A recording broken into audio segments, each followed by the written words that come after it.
El arte de la investigación, de la indagación, es como hacer un traje a medida a la historia. No se da puntada sin hilo, al igual que no se escribe una frase sin una corrección previa, consensuada y crítica. El don de la historiografía es un deporte solo para valientes, para los que no se conforman con lo que se cuenta, para los que exploran más allá de sus contornos.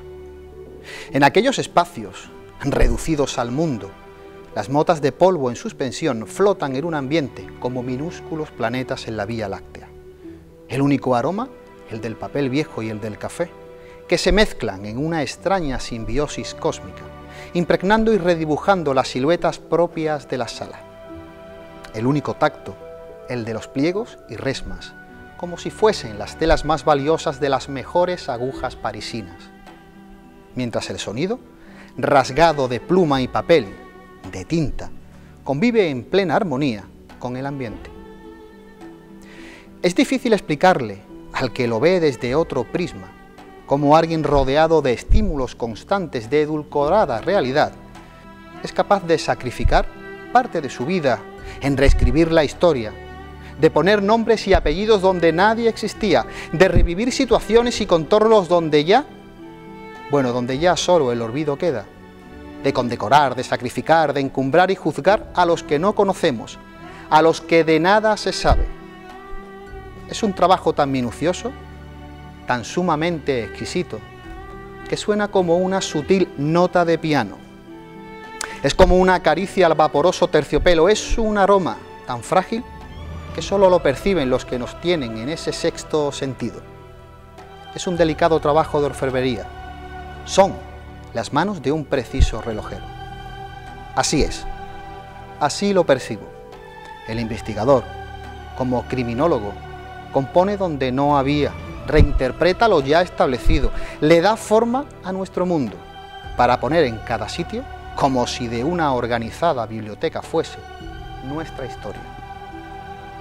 El investigador, el escritor, el divulgador de historias, sabe lo que es tener a la misma soledad de compañera, sabe lo que es pedirle horas prestadas al día, sabe lo que es robarle tiempo a su familia y amigos, sin buscar nada a cambio.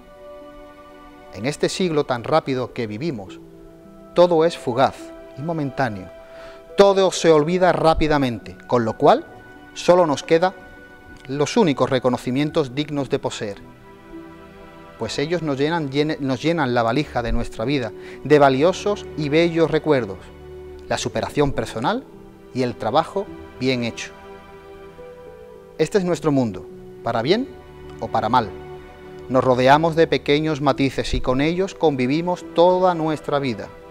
Entendemos la evolución personal como la línea vital de nuestro ser, que nos acompaña día a día y nos hace fuertes y valientes. Y como dijo Spinoza, cada cual juzga y actúa bajo las limitaciones de su cerebro. Soy un historiador, un investigador, un divulgador de historias. Bienvenidos a mi mundo. Buenas tardes a todos y sean bienvenidos a Café de Levante. Mi nombre, como siempre, Rafael Montaño García. Y hoy nos encontramos en este Café de Levante en el Castillo de Santiago, magnífico baluarte, como buque insignia de este patrimonio de Sanlúcar. Vamos a hablar de historia, vamos a hablar de investigación, pero como el trabajo y la dedicación no están reñidas con el ocio, también vamos a hablar de motor clásico. Para ello se encuentra con nosotros nuestro amigo Luis Parejo Fernández. Él es licenciado en Historia por la Universidad de Granada. Amigo Luis, un placer y gracias nuevamente por acercarte a este rinconcito de cultura de nuestra Baja Andalucía. Muchas gracias, Rafa. Muchas gracias por haberme invitado. Para mí es muy especial estar aquí hoy en el Castillo de Santiago, puesto que me he pasado tantos años en el Archivo Ducal de Medinasidonia, pues estar hoy aquí en el Castillo de los Guzmanes, pues para mí es un privilegio, ¿no? Compartir este espacio y además compartirlo contigo, ¿no? Que somos amigos desde hace, ¿cuánto? Parece, 30 años. Parece que no ha pasado el tiempo cuando jugábamos los partidos nada. De fútbol, ¿verdad? En el polideportivo. Exactamente. Y parece mentira que después de 30 años aquí estamos compartiendo pasiones. La verdad que sí, que es una pasión, ¿verdad? Como hemos leído en la presentación, el que se acerca al mundo de la investigación, al mundo de la historiografía, no sé, de rescatar un poco la historia del pasado y ponerle forma y darle nombre a lo que no lo tenía o que estaba olvidado. Es un trabajo muy minucioso y muchas veces nos quita tiempo, le quita tiempo de su familia y de sus amigos, ¿verdad? Sí, se le quita tiempo, como has dicho, como bien has dicho antes, se le quita tiempo, se le quita horas al día, se le quita horas a la noche, se sacrifica un poco a la familia, a los amigos, a la pareja, pero después merece la pena. Sí, yo creo que sí. Sí. Luis, sabemos evidentemente de tu trabajo sobre tu tesis doctoral sobre la fiscalidad y sobre la renta de aquella Sanlúcar desde los siglos XIV al siglo XVII. Yo he estado ojeando, he estado leyendo algunos artículos, algunos sueltos que has ido publicando. A mí realmente me parece un tema muy, muy difícil. Te pregunto, Luis, ¿cómo te aventuras a meterte en un tema tan sumamente de calado y de dificultad como son las rentas, en esta casa de la Casa Medina Sidonia y de la Sanlúcar aventurera y marinera y comercial de aquellos años? Pues es una historia un poco rocambolesca, ¿no? Porque yo, siendo licenciado en Historia del Arte, me llaman para trabajar en el proyecto de digitalización del Archivo Ducal, y ahí me doy cuenta que me gusta estar en el archivo, me gusta rodearme de todos los legajos, de toda la documentación que estaba manejando, pero no tenía la capacidad para leer, no sabía leer. O sea, una cosa tan sencilla como hoy en día es leer, yo no sabía leer esos documentos, ¿no? Y cuando ya se canceló por el tema de la crisis, cuando ya se canceló el proyecto de digitalización, decidí hacer el máster de Archivo y Biblioteca que hacía Tallafigo, don Manuel Romero Tallafigo, en la Universidad de Sevilla. Y fue con él con quien hice además el trabajo de fin de máster, que trataba sobre el privilegio de Sanlúcar. El privilegio de Sanlúcar a lo largo, cómo había ido manteniendo la vigencia ese privilegio conforme iban pasando los siglos, ¿no? Y una vez que terminamos ese trabajo, pues después de estar un año viendo la documentación que había en el archivo, lo que se podía hacer, lo que no, don Manuel consideró que había material para hacer una tesis, y en principio era una tesis que estaba orientada, basada en una colección diplomática. Una colección diplomática es una colección transcrita con los documentos más importantes de la villa primero y de la ciudad después, que han ido marcando el futuro de esa población, ¿no? Y ese trabajo me llevó unos 3 años hacerlo, y cuando ya estaba a punto de concluirlo, el que era mi director de tesis, don Manuel García Fernández, me presentó a un fiscalista, Ángel, a un fiscalista, a un catedrático de la Universidad de Málaga, don Ángel Galán, que fue el que, entre ellos dos, fueron los que me convencieron para que yo derivara hacia fiscalidad. Has dicho, Luis, una cosa muy interesante. Cuando entras en ese archivo donde estuviste trabajando durante un tiempo, en el archivo de Medina Sidonia, y no sabías leer los documentos y pasas después a poder aprender a transcribir esos documentos, qué interesante es y qué privilegio, digamos, un privilegio reducido para el resto del mundo, ¿no? Porque entrar en un archivo y no saber leer nada de lo que hay, y de buenas primeras aprender el arte de poder leer en esos documentos y volver a reescribir la historia, tiene que ser un paso abismal y lleno de vida, algo que el resto de los mortales no podemos hacer, o una gran mayoría del público no puede hacer. Es un privilegio, pero también un sacrificio. Es muy duro enfrentarse a un documento y no saber leerlo. Claro. Porque, para empezar, se aprende memorizando carácter por carácter, letra a letra, abreviatura por abreviatura. Aprender, la mente tiene que volver a... La mente evoluciona, porque tú tienes un documento delante y tú te guías a través de un concepto estético.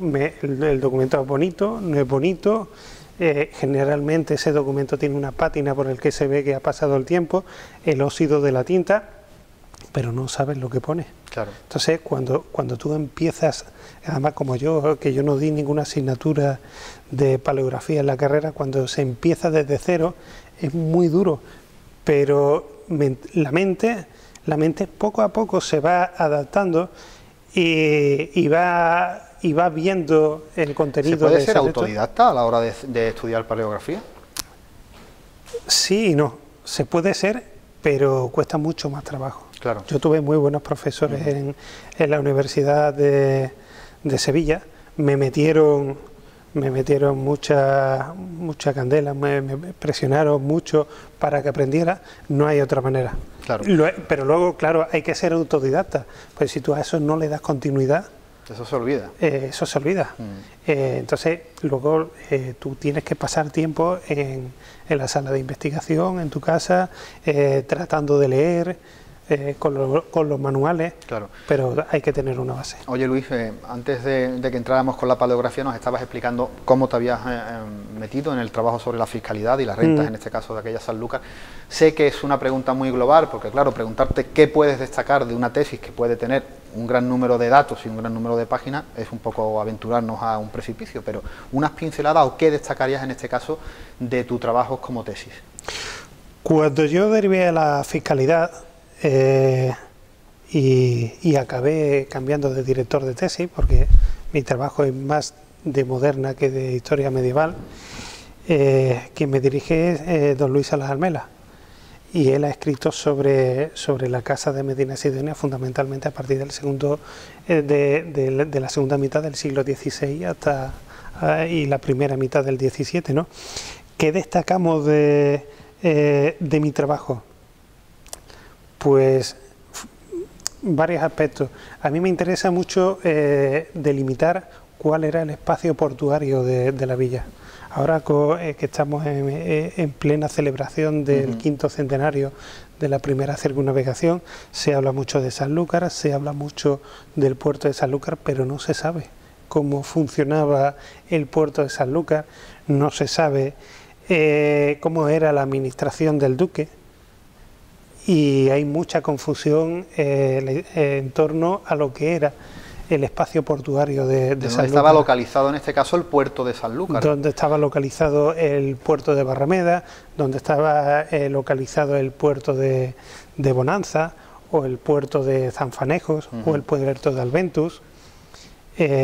La historiografía y últimamente pues se ha escrito que todo eso formaba parte de un mismo puerto, ¿no? Pero claro, estamos hablando de una franja que tiene más de 4 kilómetros de costa fluvial, ¿no? Claro. Entonces, y también teniendo en cuenta el tráfico marítimo de la época, pues ahí en la documentación se ve como hablar de distintos puertos, de distintos fondeaderos, distintos embarcaderos. Claro. Pero claro, todo eso no era un solo puerto, sino eran varios que formaban parte de una jurisdicción portuaria y en eso estoy enfrascado. Sería muy interesante porque, como bien has dicho, estamos en la sociedad civil y en este caso las fundaciones, asociaciones, etcétera, a nivel cultural, metidos en ese quinto centenario. Tu trabajo, que no sabemos cuándo se terminará y cuándo se publicará, pero sería muy bueno, ¿verdad?, porque va a aportar muchísimos datos sobre la Sanlúcar de aquella época que quizás ahora todavía están entre dos mares y que desconocemos totalmente. O sea que sería un trabajo bastante puntero o como pilar fundamental para volver o seguir entendiendo cómo era la Sanlúcar de aquella época, ¿no crees? Sí, el trabajo espero terminarlo en los próximos meses. Yo desde aquí al verano espero haberlo terminado y usar el verano para corregirlo, ¿no? Sobre la Sanlúcar de la época, sobre la Sanlúcar del 16 hay mucho por escribir. Hablaba antes sobre el espacio portuario. También me interesa mucho la cartografía histórica, que es la que me ayuda a identificar todos los topónimos. Me interesa muchísimo, por ejemplo, cómo era la administración del duque aquí en Sanlúcar, cómo funcionaba la contaduría, cómo funcionaba la aduana, cómo funcionaba la atarazana, y cómo se distribuía, cómo funcionaba todo dentro de la sociedad de la época. Es que es fundamental. Y luego otra cosa que me interesa mucho son las rutas comerciales. Siempre se habla, y yo el primero, cuando he intervenido en alguna conferencia aquí o fuera de Sanlúcar, se suele hablar del tráfico marítimo que había entre el norte de Europa y los países de las riberas del Mediterráneo, pero también estoy metido en identificar, a través de los trabajos de otros compañeros, los míos propios, cuáles son esas rutas que hacían los barcos que venían del Mediterráneo, cuál era la ruta que hacían los barcos que venían de la ruta de Poniente, dónde paraban, qué mercancía traían a Sanlúcar, cuáles se llevaban. No sabemos el volumen ese tráfico marítimo, el volumen que había, porque esa documentación se ha perdido, pero sí nos podemos acercar un poco a través, por ejemplo, de los valores de las rentas del almojarifago, ¿no? Que ya he explicado muchas veces, y como sabrá, el almojarifago era una renta que se cobraba, que se grababa sobre las mercancías que venían de fuera, o que se traían de afuera, o que salían de Sanlúcar, ¿no? Entonces, a través de esa renta, a través de los privilegios y a través de esa documentación, un puzzle, son piezas de un puzzle, poco a poco. Claro, y a través de ese puzzle que poco a poco se va conformando, uno va viendo las evidencias, ¿no?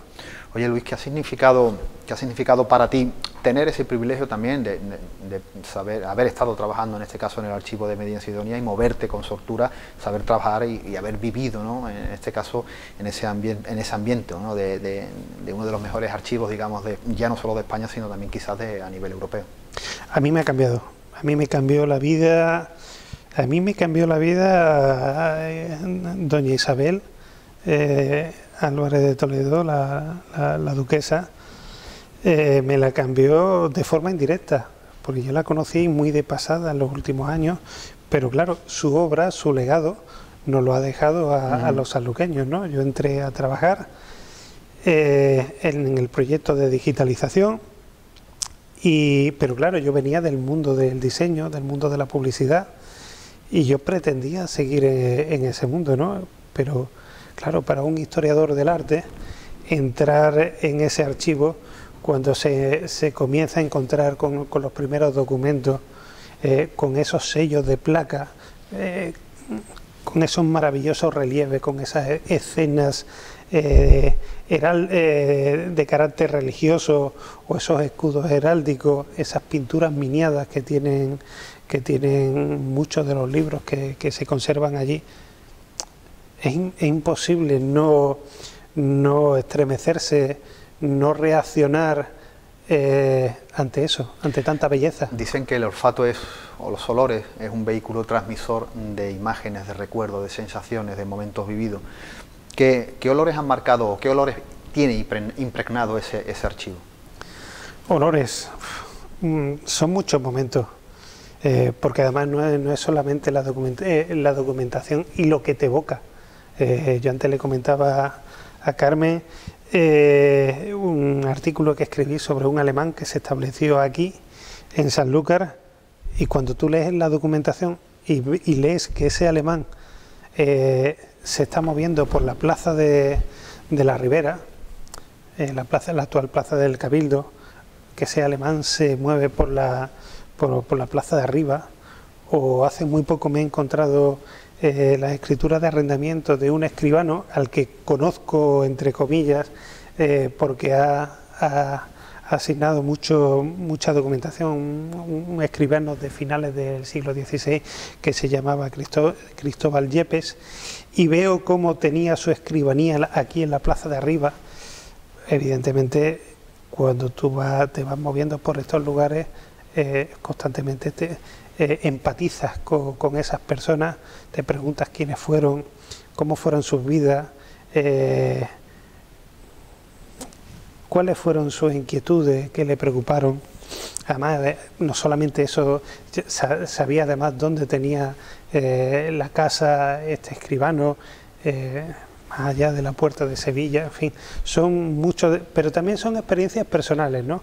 Porque yo, pensando ahora en el archivo y los ratos que he pasado, me acuerdo de Lilian, los ratos que he pasado trabajando codo con codo con ella, me acuerdo mucho de mi compañera Rocío, que en paz descanse, que se nos fue, pero yo con ella pasaba muchísimas horas trabajando en el depósito del archivo, hablábamos de todo. Me acuerdo de Domingo, que fue la persona que inició el proyecto de investigación, la primera vez que entramos en el archivo. Entonces son muy buenos recuerdos. A mí me cambió mucho. Y sobre todo, también digamos que en ese espacio, contexto, tiempo, ¿no?, donde has hablado de ese alemán, ese escribiente de la época, donde tú recuerdas y vives las mismas experiencias que pudo vivir él, pero si nos lo trasladamos a este pleno siglo XXI, estamos en esta misma situación. Estamos en el Castillo de Santiago, como dijimos anteriormente, como yo creo que como una de las partes o buque insignia de este patrimonio Sanlúcar de Barrameda. ¿Qué significa para ti estar, por ejemplo, hablando de historia en este magnífico enclave, en este castillo en buena salud, ¿no? Pues es un privilegio muy grande, ¿no? Porque no es lo mismo hacer una tesis, investigar sobre algo con lo que tú no tienes ninguna vinculación, a investigar sobre determinados lugares que además tú conoces.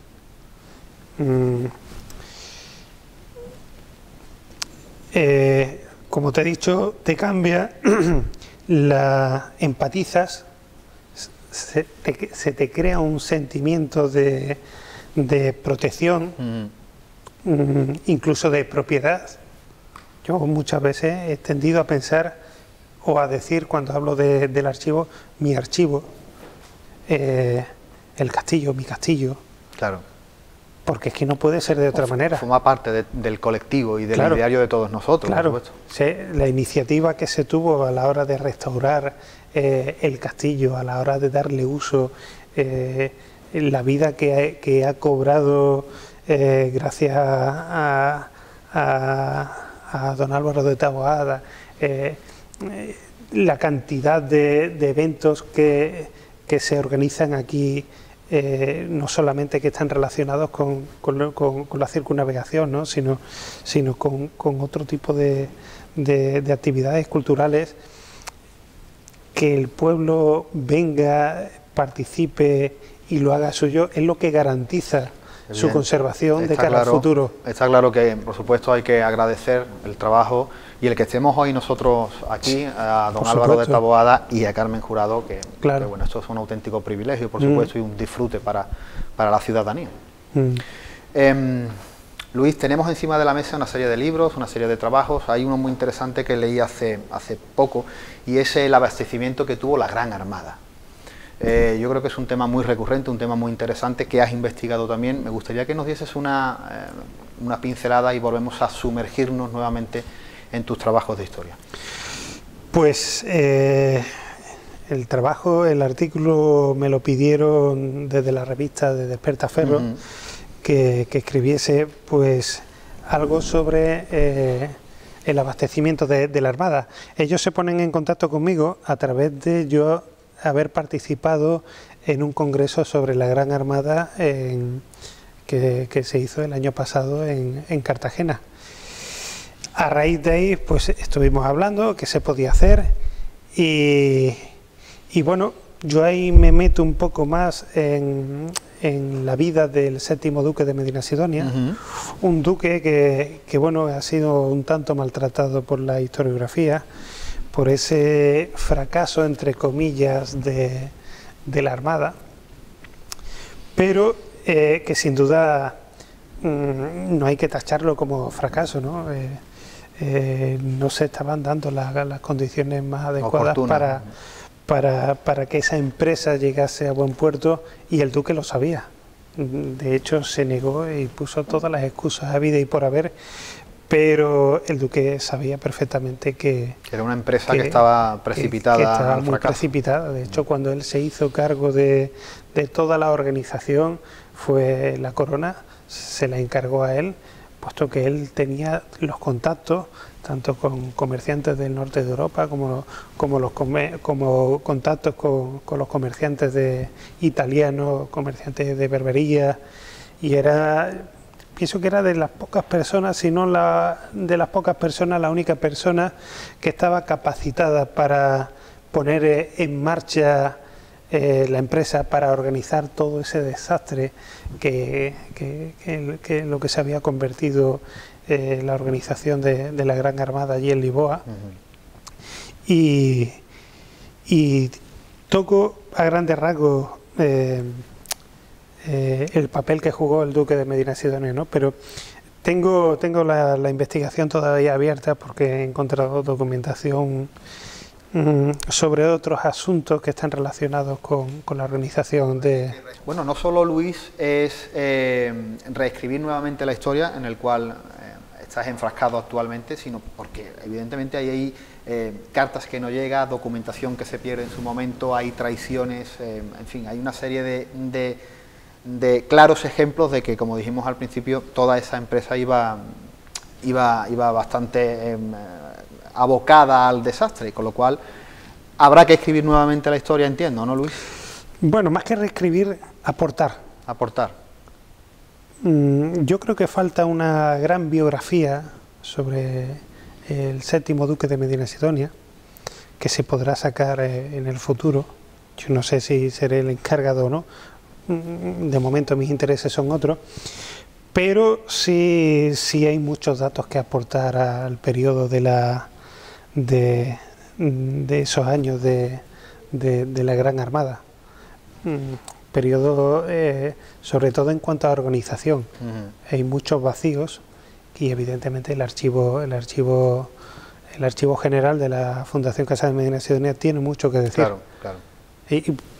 Pero claro, yo siempre insisto que no solamente nos podemos centrar en un archivo, sino que la documentación que hay aquí tenemos que contrastarla con la documentación de otros archivos, porque no deja de ser verdad que la documentación que hay aquí solamente ofrece una visión. Y claro, la historia, para analizarla, para ser lo más objetivo posible, hay que tratarla y hay que estudiarla desde todos los prismas posibles, desde todos los puntos de vista posibles, ¿no? Y eso solamente se consigue pues visitando el archivo de la nobleza, que está en Toledo, Simancas, Madrid, Sevilla. Bueno, vamos a quedar con ese trabajo, esperemos que algún día vea la luz y que cambie, o que en este caso aporte nuevos datos sobre la historia. Nosotros, si te parece, Luis, vamos a pasar a unos anuncios publicitarios y seguimos hablando de tu historia. Amigos de Café de Levante, nosotros volvemos tras unos anuncios publicitarios.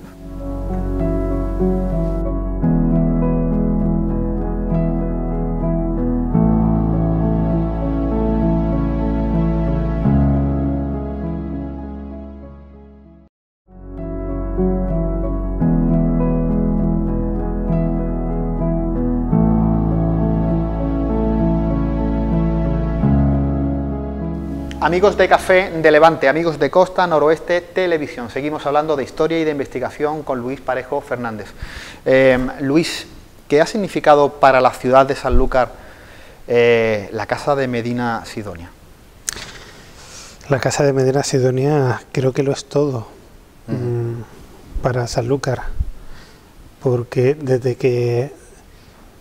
que a don Alfonso Pérez y ojo, don Alfonso y no Alonso, en la documentación se refieren a Guzmán el Bono como don Alfonso Pérez de Guzmán, desde que se le concediese el privilegio de Sanlúcar de Barrameda en 1297 hasta hace pocos años, con doña Isabel, legándonos todo este patrimonio que nos ha legado a la ciudad, teniendo además la visión de futuro de decir, oye, esto es lo que nos ha quedado de la casa de Medina Sidonia, esto hay que conservarlo, esto hay que preservarlo para el futuro.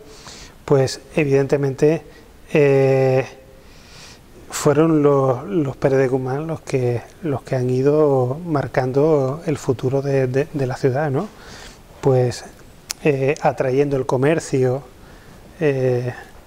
a la ciudad, un comercio que estuvo compitiendo con la propia Sevilla y con Cádiz. Era un triángulo portuario de primer nivel. Y claro, hay que tener en cuenta que además es lo que a mí me interesa, el comercio genera riqueza, genera cultura, atrae a las personas, permite que se desarrolle la villa, la ciudad. Una estructura social, económica. Claro. Los Pérez de Guzmán, a partir de la segunda mitad del siglo XV, comenzaron a promover un desarrollo urbanístico, no solamente permitiendo que en el arrabal de la Ribera se construyese, sino también con la construcción del Castillo de Santiago, este castillo tan magnífico en el que estamos aquí hoy. Y a medida que van pasando los siglos, ese crecimiento económico, ese crecimiento comercial, supuso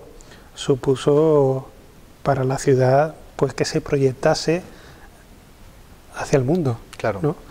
De hecho, de aquí partió la nao Victoria y consiguió tuvieron la suerte de dar esa vuelta al mundo, que no era algo buscado, ¿no? Porque como ya sabemos se iba buscando la isla de las especias, la isla de las Molucas, no se pretendía en ningún momento dar la armada de la especiería, nunca claro, lo he dicho. Exactamente. Y Sanlúcar se vino abajo, cuando ya los Medina Sidonia dejan, se le retira cuando la ciudad se incorpora a la corona. Se emprende una carrera desde Sevilla, desde Cádiz, por anular el puerto de Sanlúcar. Eso es una cosa que yo tengo estudiada, que todavía está por publicar, que iba en la génesis de esa primera tesis que yo tenía, y al puerto de Sanlúcar se le comienza a cargar con impuestos que en algunas ocasiones eran incluso superiores a los que se cobraban en Sevilla y en Cádiz, ¿no? Entonces, de ahí que el puerto de Sanlúcar poco a poco fuese viniendo menos. Y dentro también de todas esas investigaciones, Luis, hay un tema muy interesante que es la figura de Leonor de Guzmán, una figura en la que vuelves a tratar a la casa de Medina Sidonia. Hablamos de una mujer de su tiempo, una mujer valiente. ¿Qué nos puedes destacar de esa figura?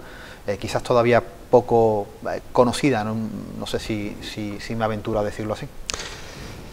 Es como tú has dicho, una mujer de su tiempo, una mujer que también hubiera encajado bien en nuestros días, ¿no? Porque en el momento en que el tercer duque de Medina Sidonia, don Juan Alonso Pérez de Guzmán, muere por la peste de Sevilla, quien accede a la titularidad de la casa es Enrique de Guzmán, que es el hijo primogénito del primer matrimonio que tuvo el tercer duque. Claro, se muere el tercer duque, accede don Enrique Pérez de Guzmán, que además era menor de edad y estaba bajo la tutoría de Pedro Girón, que posteriormente se convertiría en conde de Ureña, y la duquesa viuda, doña Leonor, lo que hace en un principio es luchar por los derechos, por la herencia, por los derechos de sus hijos. Evidentemente en ese primer momento no puede pretender que ninguno de sus hijos acceda a la titularidad de la casa ducal porque no le correspondía, ¿no? Pero sí lucha por parte de esa herencia para que se pudieran mantener y para garantizar su futuro. En el momento en que el joven duque, don Enrique, cuarto duque, muere, esa pelea, esa lucha de doña Leonor de Guzmán la encamina hacia conseguir que su hijo don Alonso acceda a la titularidad de la casa, porque es Pedro Girón y su mujer, doña Mencía de Guzmán, hermanastra hermana del cuarto duque y hermanastra del quinto duque, quienes son los pretendientes a la corona ducal. Hablamos de una figura, de una pieza inseparable e indivisible de la historia de la casa de Medina Sidonia para que siguiese teniendo esa importancia bueno, a nivel mundial. Es una figura fundamental, porque es la que garantiza la continuidad del linaje, claro, de los Pérez de Guzmán. Si no es por esa señora, aquí se habrían instalado los Girones, la casa de Ureña, y evidentemente pues no habríamos tenido séptimo duque de Medina Sidonia, no habríamos tenido otra evolución totalmente diferente de Toledo, y claro, no habríamos tenido ahora a don Alonso. Te iba a preguntar qué importancia tuvo la figura de Leonor y todo ese cambio sociopolítico entramado de la casa para Sanlúcar, pero creo que lo has contestado perfectamente. Sí, porque además doña Leonor pacta con Fernando el Católico el matrimonio entre su hijo, entre su nieta, doña Ana de Aragón, con el quinto duque, don Alonso el Fatuo, que además se ve que, hombre, el hombre pues no tenía algún tipo de retraso, le llamaban el retraso, y al final ese matrimonio se anula y doña Ana de Aragón contrae matrimonio con su hermano, que a la postre sería el sexto duque, ¿no? Pero es fundamental porque ya digo, permite la continuidad del linaje de los Guzmán. Yo leyendo tu trabajo, investigando un poquito, te sigo desde hace tiempo, y viendo las últimas publicaciones, hay una frase que me llamó mucho la atención, que es esa limosna al monasterio de Guadalupe de 12 docenas de atunes. ¿Qué me dices de esa frase? ¿En qué contexto la metemos? ¿En qué trabajo la metemos? ¿Y qué importancia tiene? Tiene, hombre, 12 docenas de atunes, eso era una fortuna. Por eso te lo estoy diciendo, estamos hablando de piezas enormes y que para capturar en las almadrabas esos atunes en aquella época no sería de la facilidad que tenemos ahora, con que hay que imaginarse ese trabajo y la valía de ese producto y de esa ofrenda. Sí, en aquella época, cuando el primer duque de Medina Sidonia recibe la carta de hermandad del monasterio de Guadalupe, ellos le conceden esa limosna al monasterio. Yo ese trabajo lo quise sacar porque me invitaron a un seminario de historia en Extremadura y quise establecer una vinculación entre esa tierra y la nuestra y el archivo. También para que se viese un poco la proyección de nuestro archivo, cómo la documentación que aquí se conserva va llegando a todos los rincones de España, ¿no? Pero, como decía, esa limosna es una fortuna, pero no es una limosna que se da única y exclusivamente al monasterio de San Jerónimo de Guadalupe, sino que aquí en Sanlúcar los duques también daban limosna, daban esa misma limosna en menor número, pero en el menor número de piezas de atunes, pero también se la daban al convento de Regina Coeli, también se lo daban al convento de Madre de Dios. Los duques ejercieron una labor de patronazgo y de mecenas, no solamente aquí en Sanlúcar, sino en Sevilla, en Medina Sidonia, en Vejer, en Extremadura, y una labor muy importante.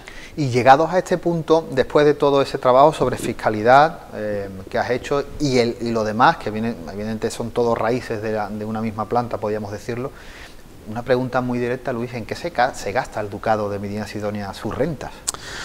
Pues se gasta, por ejemplo, en el mantenimiento de la casa, en el mantenimiento de la corte ducal, todo el personal que trabajaba, todos los ministros del duque que trabajaban para el duque, pues se va una cantidad importante en sueldos.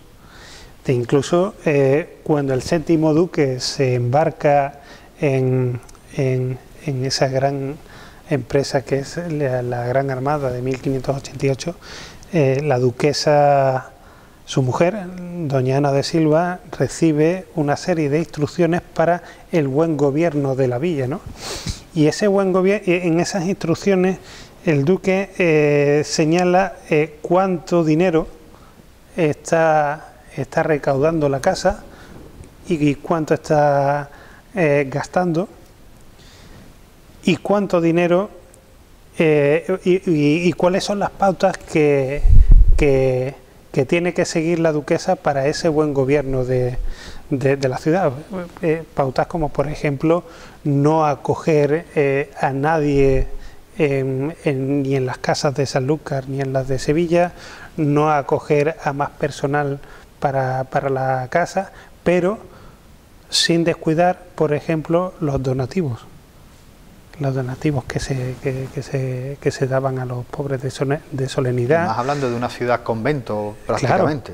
Claro, sin descuidar esos dineros, esas aportaciones que se daban a todas estas instituciones religiosas. Claro. Entonces, claro. Luis, hablando de la historiografía en general, ¿no? Hemos hablado de ese archivo, de ese trabajo, de esa paleografía que te lleva a adentrarte en temas interesantes. Hay dos historiadores muy interesantes, archiconocidos, archinombrados, como es Velázquez Gastelu, Guillamas y Galiano.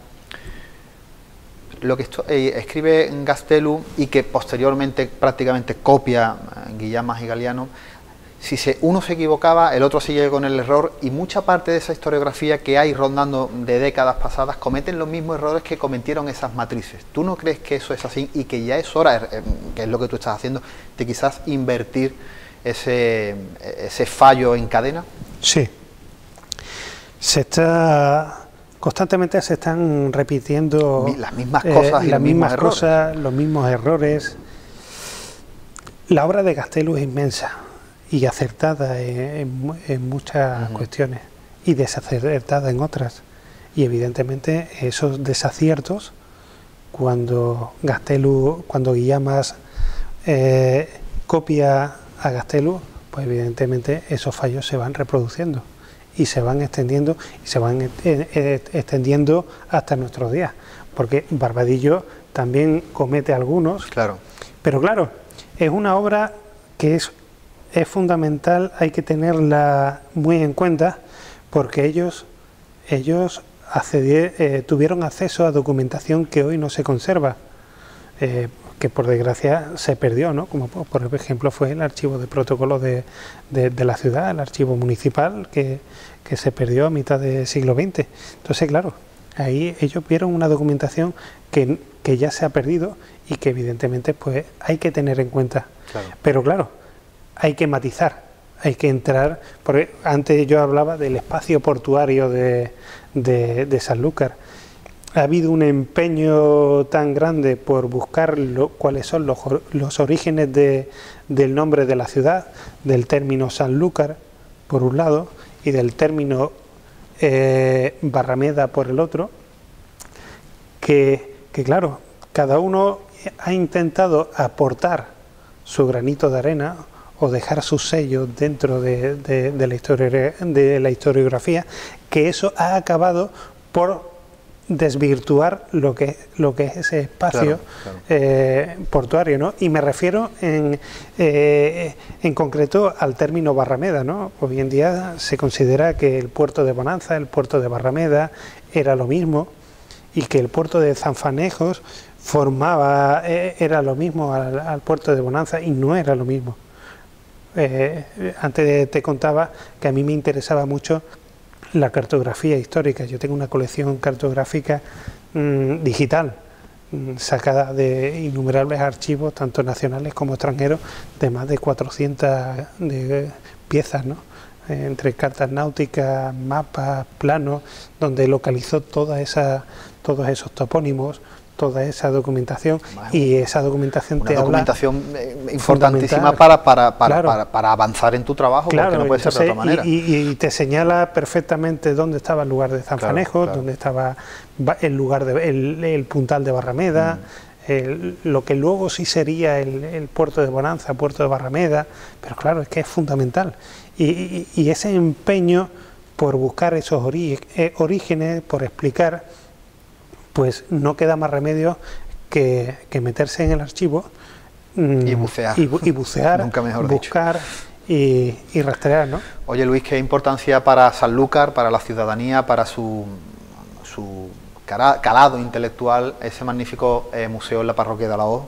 Un trabajo exquisito, no quiero nombrar porque me dejo gente, me los voy a dejar en el tintero muchos de ellos, pero un trabajo magnífico y de primera mano para visitar, ¿verdad? Hombre, esa iniciativa hay que aplaudirla, porque además se une a lo que ya tenemos. Claro. Tenemos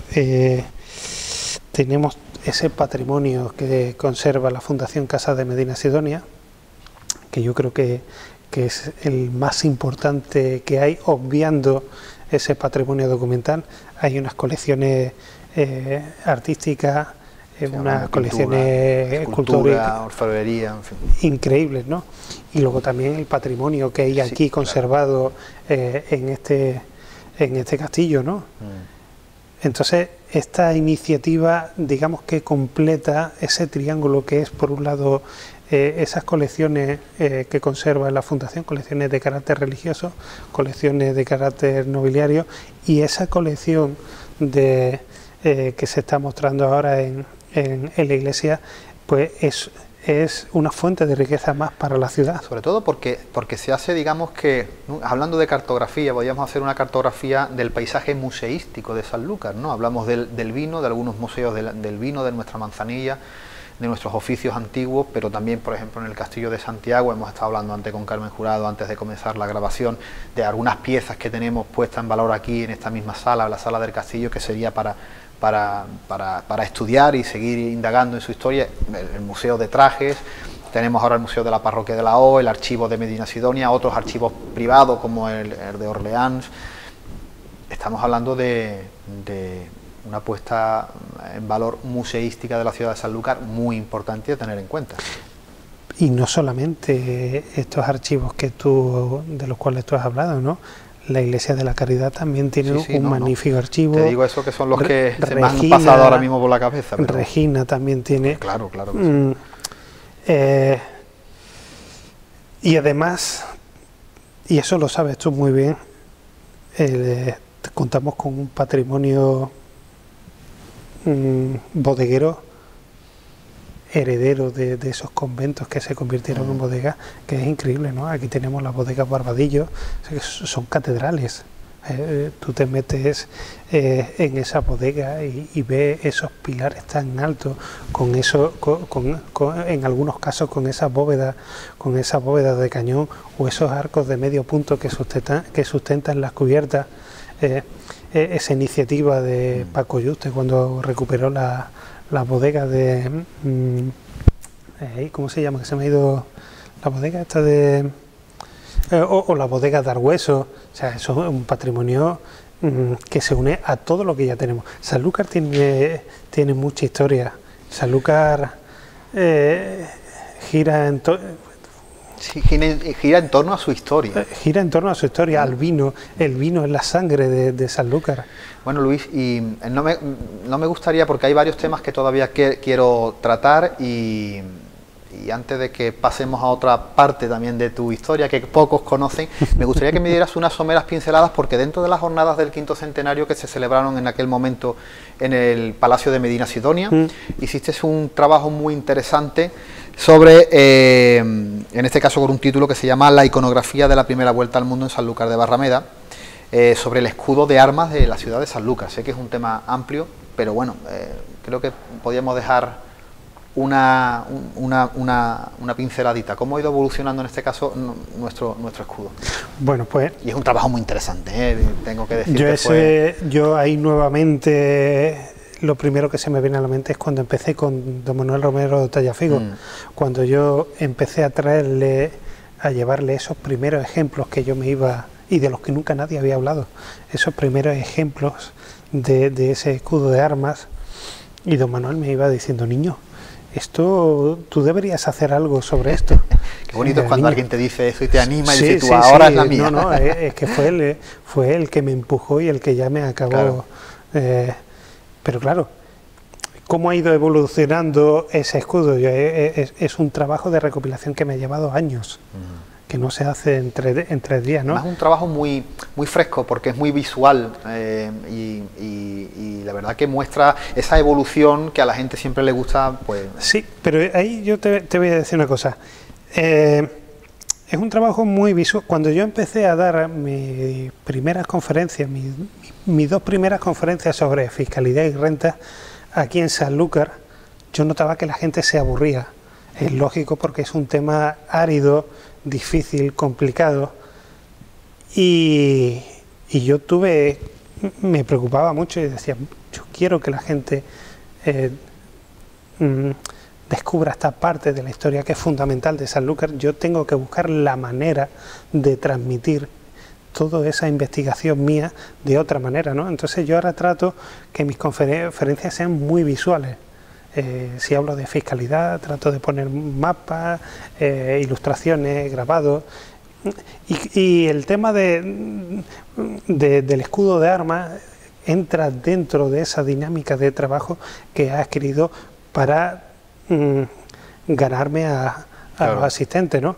Un trabajo que, como te he dicho, es fruto de muchos años de recopilación, también aprovechándome, entre comillas, aprovechándome del trabajo de otros compañeros, como por ejemplo el tuyo, de cuando me pasaste las etiquetas de vino, donde aparecen el escudo de Sanlúcar, esas aportaciones que hace Chema a través de sus estudios y que las publica tanto en Facebook como en su blog, las aportaciones que se hace para... O sea, por un lado voy recopilando, que yo creo que es muy importante, el trabajo de todos esos compañeros que tengo o que tenemos, y por el otro el mío propio. Yo no dejo de ser un historiador del arte, que no ejerce como tal, porque ejerzo como historiador a secas, pero claro, a mí ese trabajo me encanta, claro, porque a través del estudio de ese escudo de armas yo voy viendo cómo va evolucionando la iconografía de la ciudad, cómo se evoca a través de la iconografía al periodo de la circunnavegación, a los viajes de Colón, cómo cuando se incorpora la ciudad a la corona y deja de estar vinculada oficialmente a la casa ducal, cómo ese escudo adopta la corona ducal. Ese como escudo va hablando de la historia de exactamente, nos va hablando de la propia historia de la ciudad, ¿no? Cómo ese templo del Lucero hace referencia a la historia de los fenicios, de los griegos, de los tartesios cuando estuvieron por la zona, cómo el buey alado está echado sobre la Biblia y te va hablando un poco de los orígenes de la ciudad, ¿no? de ese juego de palabras que hay entre santo lugar, Sanlúcar, incluso la punta del Espíritu Santo. Es que hay tanta donde estuvo el castillo del Espíritu Santo, pero antes del Espíritu, de que estuviese el castillo del Espíritu Santo, allí había una ermita que probablemente se perdió, ¿no? Y a mí me gusta pensar que en vez de que estuviese esa torre, ese templo en la Algaida, pienso, y esto no sé si alguien lo ha dicho o no, pero sí pienso que esa torre pudo estar situada en la punta del Espíritu Santo, porque además arriba está la estrella de Venus, y sería desde la ciudad un punto que se vería perfectamente el acantilado y el perfil, claro, de la torre con la estrella arriba. O sea, te va hablando de la geografía, te va hablando de la historia, te va hablando de todo, el escudo de armas. Pues Luis, vamos a cerrar el libro de historia y vamos a coger la caja de herramientas, nunca mejor dicho. hay una parte porque, claro, los que te conocemos como un historiador, alguien de, como digo, de archivo, de trabajo continuo y consuetudinario, de publicaciones, de historias que requieren muchos años y mucho estudio, pero también hay una parte muy bonita de tu figura, que es la del motor clásico, la del coleccionismo del vehículo clásico, el amor por el motor antiguo. Tienes una joyita abajo en la puerta del castillo que me gustaría que nos mostrases. Venga, ¿nos acercamos? Sí. Venga. I'd rather be lonely than happy with somebody else. You might find the night time the right time for kissing. Nighttime is my time for just reminiscing, regretting instead of forgetting with somebody else. There'll be no one unless that someone is you. Luis, no solamente investigación e historiografía han ocupado tu tiempo, sino también hay un hobby, un amor por el motor clásico que queda resumido en esta joyita con cuatro ruedas.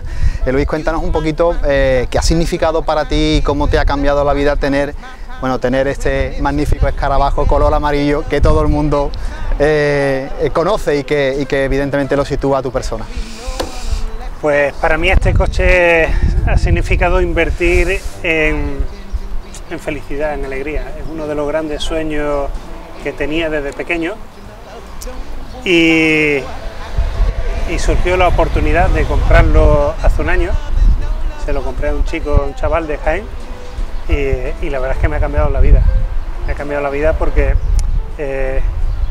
lo uso bastante para viajar con mi novia.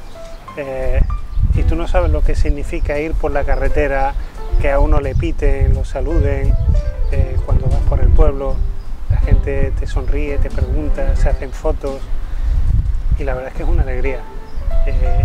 Estoy haciendo un álbum de fotos con la familia, tanto de mi novia como la mía, con mis amigos, metiendo a todo el mundo dentro del coche, y es un coche para disfrutarlo,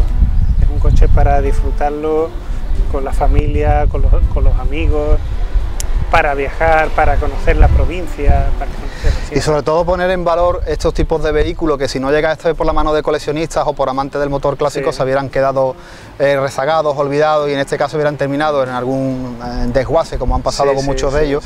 Bueno, háblanos un poco, es de los años 80 el color original, ¿qué has hecho? No sé, ¿qué transformación, cómo se encontraba? El coche hace un año que lo tengo y es del año 80. Lo compré por internet, lo vi por internet. Yo llevaba muchos años mirando precios de coches. A mí siempre me gustó. Mi padre era un amante de los coches, mi abuelo siempre me regalaba cuando era pequeño un cochecito antiguo. Y a mí los escarabajos me han gustado de siempre. Cuando era pequeño, en Arroyo de la Miel, mi tía Francis me regaló un cómic sobre los Transformers, y a mí que me encantaban los coches antiguos y los muñecos, era con lo que estaba jugando todo el día, ver unos personajes que eran coches y a la vez eran muñecos me fascinó, ¿no? Y en uno de los cómics pues apareció un escarabajo amarillo. Y yo me quedé enamorado para siempre de... A mí también me gusta mucho el vehículo clásico, lo hemos hablado alguna que otra ocasión. Yo no tengo ninguno, no tengo la suerte, pero a mí hay vehículos, por ejemplo, me gusta mucho como el Opel Capitane, esos grandes coches, ¿no?, que parecen coches americanos de los años 50, años 60, o el clásico, el Seat 1500. ¿Tienes pensado seguir ampliando esta afición o de momento se queda en el escarabajo amarillo? No, de momento se queda en el escarabajo amarillo. Evidentemente hay otros coches como Renault, Alpine, que me gusta mucho, pero yo me considero que los coches cada uno lo disfruta a su manera, ¿no? Pero yo quiero disfrutarlo conduciéndolo. Yo tengo un Picasso que en más de una ocasión se me ha pasado por la mente deshacerme de él y hacer este coche mío para todo, pero para los grandes viajes que hago, cuando voy a Granada, a Córdoba, a Toledo, evidentemente no es para llevar el coche, pero es un coche para disfrutarlo. Claro. Entonces pues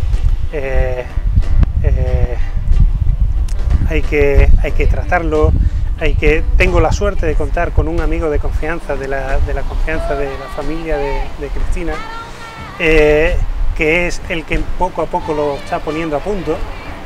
Poco a poco pues me está poniendo a punto el motor, me ha estado saneando todo el cableado del salpicadero, pero de chapa y pintura está tal cual, yo no le he hecho nada. Los cromados son los originales. Hombre, el día de mañana lo pintaré porque habrá que sanearle los óxidos que tenga, los puntitos, pero será un trabajo de restauración. De todas maneras, Luis, no deja de ser un coche que levanta simpatía y alegra al resto del mundo, ¿verdad? Sí, es un coche que te permite relacionarte con la gente, la gente te busca, te sonríe, a los niños les encanta, ¿no? Vas por la calle y ves cómo te señalan, es una alegría, el coche es una alegría. Luis, ha sido un verdadero placer. Muchas gracias por haberme invitado. Esperemos que tengamos más cafés de Levante para hablar de historia. Lo tendremos. Y nada, en este caso seguiremos adelante, nunca mejor dicho. Sí, seguiremos adelante y además si quieres te doy una vuelta.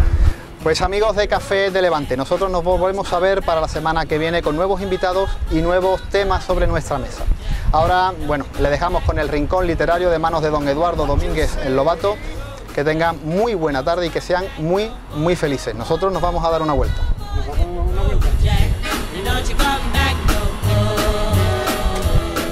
Oh woman, don't treat me so mean. You're the meanest old woman that I've ever seen. I guess if you say so, I'll have to pack the things and go. That's right, hit the road, Jack. Don't you come back no more, no more, no more, no more. Hit the road, Jack, and don't you come back no more. What you say? Hit the road, Jack, and don't you come back no more, no more, no more, no more. Hit the road, Jack, and don't you come back no more.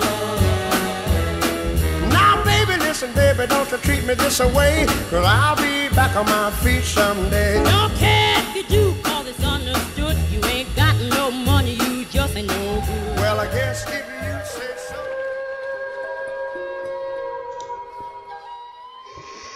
Y hoy os traigo algo de este Tribunal Supremo, donde hay sin duda que trabajar con la frente alta y la mirada elevada hacia los símbolos de la elocuencia, la justicia, la equidad, la rectitud y la igualdad. O eso debería de ser, porque este órgano judicial se encuentra en lo más alto del poder judicial español y su jurisdicción se extiende a todo el territorio nacional. Y es el órgano superior de todos los órdenes. Ustedes saben, el civil, el penal, el contencioso, el laboral, el militar. Porque también les quería hablar de esa justicia o de esa injusticia que padeció don Miguel de Cervantes en ese procedimiento penal en el proceso de Valladolid en 1605.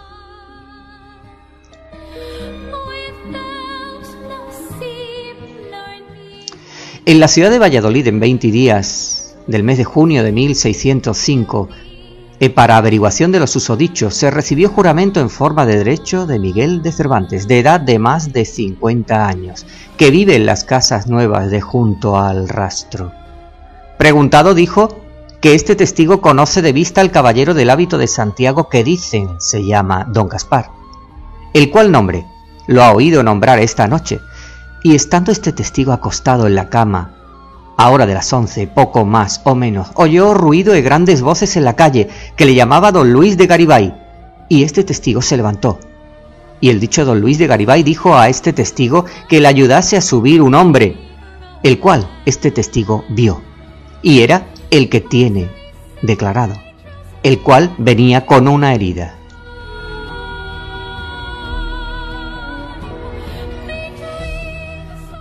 Venía con una herida encima de la ingle y le preguntaron dijese quién le había herido, el cual no quiso responder ninguna cosa.